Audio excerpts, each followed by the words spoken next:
Constitutional niceties and procedures aren't everybody's cup of tea, but it is worth pointing out that parts of this amendment have already been defeated here in the Commons, and the rest was ruled out of scope before it even got here. And yet, here we are, being asked to include it because the unelected Lords decided we should. I would urge colleagues on all sides to send a respectful but firm message that we appreciate their views and will have nothing further to do with it on this occasion. Now, alone amongst the... I've got very little time. I'll take one amendment and then I will have to make progress.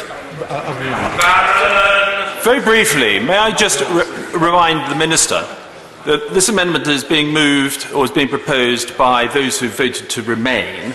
And speaking as someone who voted to leave and is in a minority in this place, I can assure the Minister that we on our side of the referendum debate would in no way countenance a prorogation of Parliament. So in many respects, these people are tilting at windmills. Well, Mr. Speaker, I will come on to a broader comment about the background politics of this in a second if I can, but my honourable friend has made his point.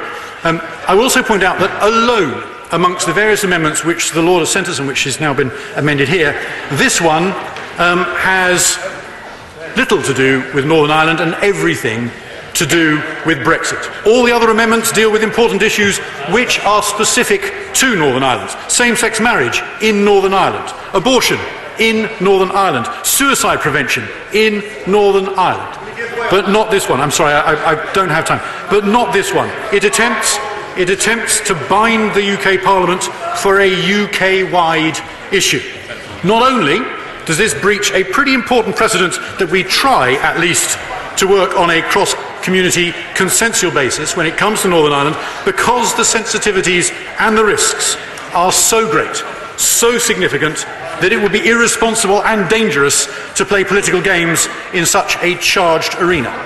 But also, in this case, this bill stands a decent chance of never becoming law if the Stormont Assembly restarts